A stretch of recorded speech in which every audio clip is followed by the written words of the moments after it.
Good morning, students. Previously, you have learned about the taxonomy, which means the categorization of organism into following categories: kingdom, phylum, class, order, family, genus, and species. Now, we are going to start our next chapter, that is biological classification. हमने first unit का first chapter खत्म कर लिया. अब हम second chapter biological classification पढ़ेंगे. So, first of all, what is biological classification?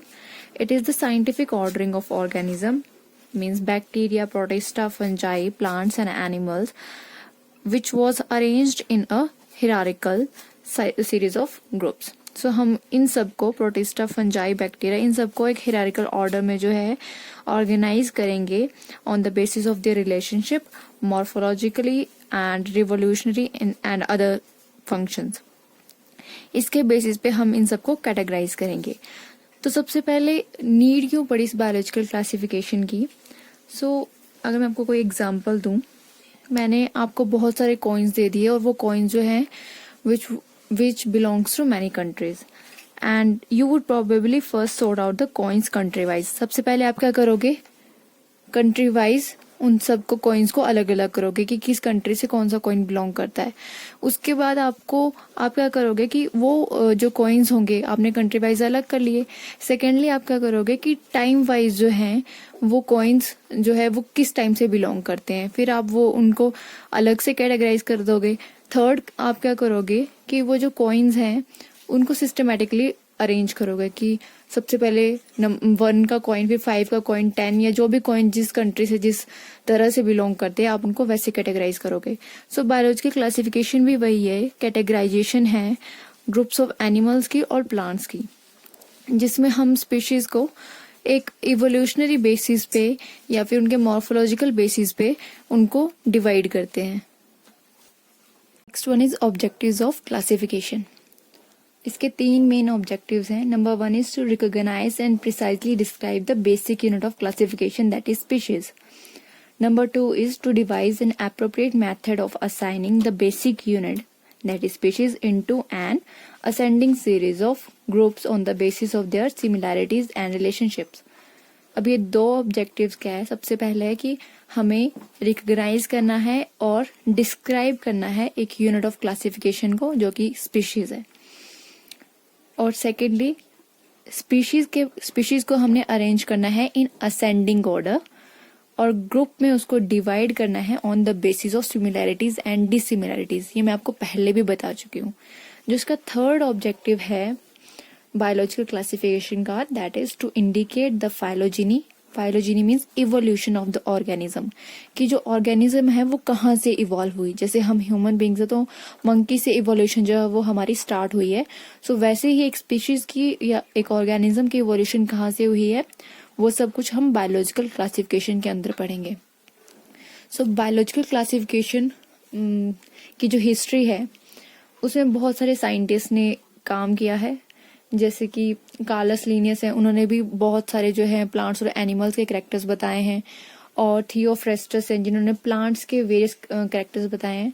सबसे पहले तो हमारे वैदिक या उपनिषद में ही बहुत सारी हमें क्लासिफिकेशन देखने को मिलती है एनिमल्स और प्लांट्स के बारे में, जो वीवीपैरस और ओवीपैरस एनिमल्स है उनके बारे में. उसके बाद मैं थियोफ्रेस्टस की बात करी थी, उन्होंने प्लांट की जो है कैटेगरीज बताई, that is herb, shrubs and tree. और कार्लस लिनियस से जिन्होंने जो है बायोलॉजिकल क्लासिफिकेशन को ब्रॉडली डिफाइन किया. तो ये जो बायोलॉजिकल क्लासिफिकेशन है ये 2 टाइप की है, 2 टाइप की है. और हम आज जो है 2 किंगडम सिस्टम ऑफ क्लासिफिकेशन के बारे में पढ़ेंगे. So it was given by Carolus Linnaeus in 1758. So इन्होंने 2 किंगडम सिस्टम ऑफ क्लासिफिकेशन दी, जिसमें उन्होंने 2 किंगडम्स रखे. First one is Plantae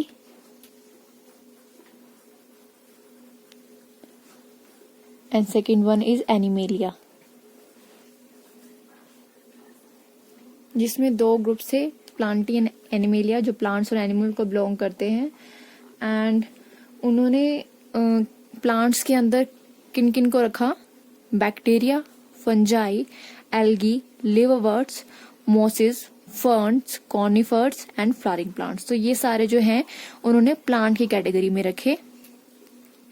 animals की कैटेगरी में protozoans, sponges, jellyfishes, worms, insects, crabs, centipedes, millipedes, spiders, bony fishes, frog, lizards, birds and mammals, ये सारे जो हैं उन्होंने एनिमल्स की कैटेगरी में रखी। अब यहाँ पे हम उनको क्लासिफाई करेंगे कि जो कार्लस थे उन्होंने कैसे जो है कैरेक्टर्स के बेसिस पे प्लांट्स और एनिमल को डिफरेंशिएट किया। तो यहाँ पे मैंने कुछ कैरेक्टर्स लिखे हैं और यहाँ पे प्लांट्स और एनिमल्स। तो मैंने इस फॉर्म में लिखा है, आप किसी भी फॉर्म में उनको लिख सकते हैं। आप सिंपली पहले प्लांट्स के बारे में लिख सकते हैं, फिर एनिमल्स के बारे में लिख सकते हैं। यहाँ पर मैंने आपको इजीली जो है लर्न हो जाए उस बेसिस पे मैंने इनको कैरेक्टराइज किया है, इनको डिफरेंशिएट किया है। तो सबसे पहले हम पढ़ेंगे फॉर्म, साइज एंड सिमेट्री, कि जो प्लांट्स हैं उनकी फॉर्म, साइज एंड सिमेट्री कैसी है और एनिमल्स की कैसी है। So the overall form and size is generally variable in case of plants, and however the shape of certain organs such as leaves, flowers and fruit is nearly constant, but इनकी जो shape है वो सबकी अलग अलग रहती है। अगर हम यहाँ पे देखें तो animals के केस में it is constant, the form and size are always constant, और animal body जो है उसकी symmetry भी जो है एक regular form में रहती है, जैसे bilateral symmetry। ओके, तो ये जो features हैं हम डिटेल में इनको बाद में पढ़ेंगे। पहले हम एक कॉमन सा डिफरेंस देख लेते हैं कि जो प्लांट्स हैं वो फॉर्म, साइज एंड सिमेट्री में वेरिएबल होते हैं और एनिमल जो है वो कांस्टेंट रहते हैं। Next one feature is character is movement and locomotion. So plants are incapable of locomotion and they can show movement, means if at all plants move their parts, they do it very slowly because they lack muscles. इनमें muscles नहीं होती इसलिए ये movement show नहीं कर पाते हैं, जबकि animals they show movement and locomotion as well. They have muscles so they can move. Next one feature is growth. So growth occurs at growing point. जैसे जो plants हैं उनमें जो भी growing points हैं सिर्फ वहीं पे growth जो है वो होती है, and it is unlimited and continuous as long as the plants live. So this is why the largest living objects are among the plants. So plants जो हैं वो continue grow करते रहते हैं जब तक कि वो जिंदा हैं. And in case of animals it take place proportionately and is stopped after the size is fixed. ये एक proportionally जो है growth होती है और जब तक जो है साइज जो है अटेन हो जाता है उसके बाद ग्रोथ जो है वो रुक जाती है, फिक्स हो जाती है, जितनी है उतनी ही रहती है. Next one feature is irritability. Irritability means respond to external stimuli. So plant they respond very slowly, or we can say that they cannot respond because they lack sense organs. They do not have sense organs, and in case of animals they have sense organs, so they can respond to external stimuli. Next one character is metabolism. So metabolism में बहुत सारी चीजें होती हैं. Metabolism में nutrition आता है, हमारा रेस्पिरेशन आता है, photosynthesis, carbon acylation and excretion. ये जो 5 चीजें हैं वो सारी की सारी मेटाबॉलिज्म के अंदर आती हैं. So in case of plants, first है nutrition. So plants are autotrophic as well as saprotrophic. Plants जो है ऑटोट्रॉफिक भी है, means they can make their own food, and saprotrophic भी है कुछ, क्योंकि इसमें फंजाई भी इन्वॉल्व है. तो जो फंजाई है वो डेड डिकेइंग ऑर्गेनिक मैटर पे फीड करती है, so that's why they are saprotrophic. And in case of animals they are holozoic type of nutrition is present, और holotrophic. These are same. So holo means whole and zoic means animals, मतलब they can eat the whole organism through their mouth and broke down into simpler substances. So they are also saprotrophs and autotrophs. Next one character is respiration. So plants can take up oxygen and release carbon dioxide, whereas in case of animals they also take up oxygen and release carbon dioxide. So next one is photosynthesis. In case of plants they do photosynthesis and make their own food, whereas in case of animals there is no photosynthesis. Number 4 is carbon assimilation. Yes means carbon assimilation यहाँ पे होती है plants के case में. They take up CO2 and set free oxygen. आपको पता है कि जो प्लांट्स हैं वो कार्बन डाइऑक्साइड लेते हैं एंड ऑक्सीजन जो है वो रिलीज करते हैं. So it occurs in case of photosynthesis. मतलब फोटोसिंथेसिस के केस में जब भी फोटोसिंथेसिस हो रही है, ये जो केस है वो फोटोसिंथेसिस में होता है जिसमें वो कार्बन डाइऑक्साइड जो है उसको लेते हैं एंड ऑक्सीजन जो है वो रिलीज होती है. फोटोसिंथेसिस के केस में जो है ग्लूकोज बनता है as the food material and oxygen जो है वो रिलीज होती है. But they also take up oxygen and release carbon dioxide in case of, और we can say that in nights. And in animals there is no carbon assimilation. Next one is excretion. ये सारे metabolism के ही parts हैं, तो excretion भी metabolism का part है. They lack excretory organs so they cannot excrete, and they have excretory organs so they can excrete. One more thing, the plants are passive organism, so they form little nitrogenous waste matter and lack excretory organs, whereas in case of animals they are active beings, or we can say that they are active organisms and form nitrogenous waste matter, so they can excrete by having excretory organs. Next one is reproduction and regeneration. So plants seek service of external agencies such as air, water, and insects in sexual reproduction. In sexual reproduction they need external agencies जैसे कि air, water या insects के through जो वो sexual reproduction करते हैं. यहाँ पे asexual reproduction भी होती है, दोनों होती है, sexual as well as asexual. So in asexual reproduction and regeneration are widespread in plants. So asexual reproduction भी बहुत ज़्यादा होती है in case of plants. जो animals हैं they reproduce sexually and they do not need external agencies like plants. They do not depend upon the external agencies for this, and asexual reproduction and regeneration are confined to lower forms. जो lower forms animals की वहाँ पे asexual reproduction होती है, otherwise they can reproduce sexually. So next one is surface area. Surface area, plant body is usually branched and all its organs are extend to have a large surface area for receiving more sunlight which is essential for it. So branched होते हैं, large surface area है, क्यों? क्योंकि इनको photosynthesis करनी है to make their own food, so their surface area is very large. Whereas in case of animals the surface area is very compact and unbranched, and most of its organ are internal होते हैं organ. अगर आप देखें किसी भी animal को, अगर human body को देख ले तो कॉम्पैक्ट होती है और सारी की सारी ऑर्गेनाइजेशन जो है वो इंटरनल. कैरेक्टर है reserve food. In case of plant the reserve food material is in the form of starch, whereas in case of animal the reserve food material is in the form of glycogen. Next character is cell structure. So plants have rigid cell wall and they contain a large central cell vacuole. और भी बहुत सारे जो है वो cell के structure present होते हैं, like they have plastids or they contain inorganic crystals.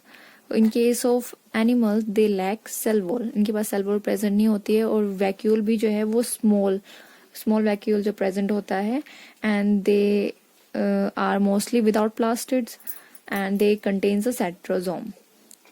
Next is cell function.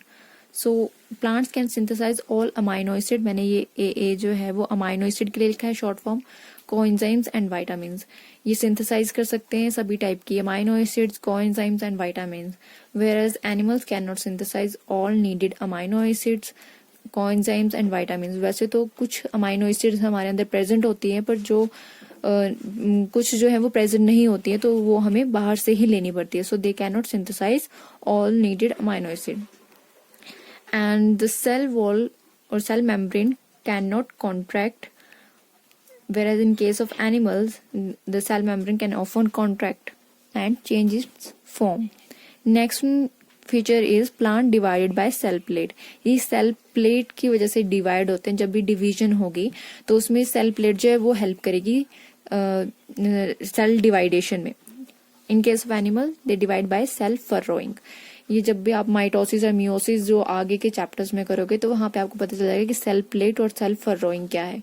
So these are some characters of kingdom plantae and animalia, जिसके बेसिस पे कार्लस लिनियस ने जो है उनको कैरेक्टराइज किया। Next one is shortcomings और drawbacks of this two kingdom system of classification.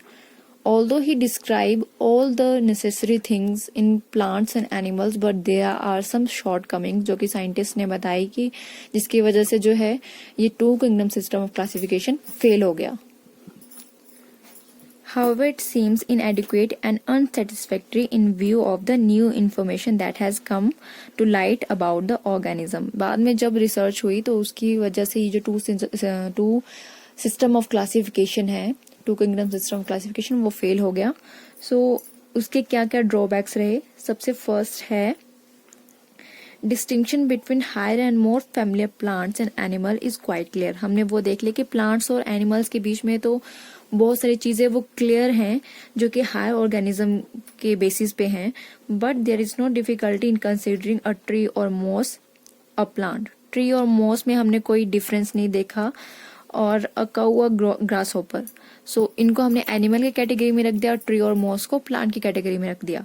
However, it is not easy to recognize the lower organisms as plants and animals। हमने lower organism को जो है वो क्लासिफाई नहीं किया, सिर्फ हायर ऑर्गेनिज्म तक ही हम सीमित रहे।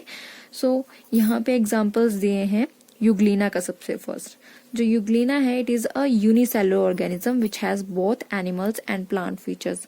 यहाँ पे यूग्लिना जो है वो एक डिफिकल्टी हो गई, डिफिकल्टी लेवल आ गया यूग्लिना की वजह से कि ये तो एक यूनिसेलुलर ऑर्गेनिज्म है और इसके पास प्लांट्स और एनिमल्स दोनों के फीचर्स हैं। It possess a whip like flagellum. अगर हम यूग्लिना का स्ट्रक्चर ड्रॉ करें तो कुछ इस तरह का स्ट्रक्चर जो प्रेजेंट होता है यहाँ पे, और यहाँ से इसका फ्लैजेलम जो है वो निकलता है। And it reproduced by binary fission, like cell wall. On the basis of these features, it can be considered an animal। अब यहाँ पे इसका फ्लैजेलम भी प्रेजेंट है, सेल वॉल भी एब्सेंट है, सो हम इसको एनिमल कंसीडर कर सकते हैं। बट इट हैज क्लोरोप्लास्ट, तो क्लोरोप्लास्ट के बेसिस पे तो हमें इसको प्लांट की कैटेगरी में रखना चाहिए। बट ये फिर भी जो है ना ही एनिमल के केस में आता है ना ही प्लांट के केसेस में आ रहा है, तो इसको जो है रिकॉग्नाइज नहीं किया गया। इसके बारे में जो कैरेक्टरिस्टिक्स जो वो है वो डिस्क्राइब नहीं की गई। सो ना तो इसको प्लांट्स में रखा गया और ना ही ये जो है एनिमल्स में रखा जाना चाहिए। Next one is Chlamydomonas. Chlamydomonas जो है वो एक यूनिसेलुलर एल्गा है and it is motile, has a fix shape and possess a photosensitive organelle like the animals and is autotrophic like the plants. अब इसके अंदर भी कुछ एनिमल्स के फीचर है, कुछ प्लांट्स के फीचर है। सो इसको भी जो है दोनों की कैटेगरी में नहीं रख सकते हैं, किसी अलग कैटेगरी में रखना चाहिए। स्लाइम मोल्ड जो है, स्लाइम मोल्ड एक फंजाई है, group of fungi, and it lacks cell wall, it can creep and ingest particulate matter in the vegetative phase, and so we can say that it resembles like animal, और plant की तरह भी एक stage पे ये act करती है। Sponges का भी वही केस है, कुछ फीचर जो है वो एनिमल्स की तरह है और कुछ फीचर जो है वो प्लांट्स की तरह है। Second one is lichens are not plant as well as animals. Lichens ना तो प्लांट्स हैं ना ही एनिमल्स हैं। So they consist of alga and fungus. ये एसोसिएशन है, लाइकन जो है वो एल्गा एंड फंजाई का जो है एसोसिएशन है। दोनों जब एसोसिएट करती हैं तो लाइकन बनाते हैं। Number third is diatoms and protozoans are clearly related but placed in different kingdoms। so diatoms जो है उनको प्लांट्स में रखा गया क्योंकि वो यूनिसेलुलर है, यूनिसेलुलर प्लांट्स है, और प्रोटोजोन्स को एनिमल्स में रखा गया। बट उन दोनों के फीचर जो है वो काफी मिलते जुलते हैं, बट फिर भी दोनों को डिफरेंट डिफरेंट किंगडम्स में रखा गया, इसको प्लांटी में, उसको एनिमेलिया में। Number fourth is fungi need to be placed in separate kingdom. Fungi को जो है अलग ही किंगडम में रखना चाहिए। क्यों? क्योंकि दे लैक क्लोरोफिल, क्लोरोफिल नहीं होता इसके पास, फिर भी इसको प्लांटी में रखा गया है। And they are saprotrophic and they eat on dead decaying matter. So इनको जो है अलग कैटेगरी में रखना चाहिए। और last one is bacteria present a great taxonomic problem. Bacteria ने बहुत ज्यादा जो है वो टेक्सोनॉमिक प्रॉब्लम क्रिएट कर दी। क्यों? Because they have cell wall but may also have flagella used to move around. Most of them are unable to prepare their own food, but some are capable of photosynthesis. So ना तो वो plants में रखे गए, ना ही animals में। तो जो शॉर्ट कमिंग्स हैं उसकी वजह से जो two kingdom system of classification है वो फेल हो गया। सो हमने two kingdom system of classification पढ़ा, कुछ कैरेक्टर्स पढ़े जिसके बेसिस पे कार्लस लिनियस ने कैरेक्टराइज किया प्लांटी और एनिमिलिया को। और उसके बाद हमने शॉर्ट कमिंग्स पढ़ी of two kingdom system of classification. So I hope you understand. Thank you so much.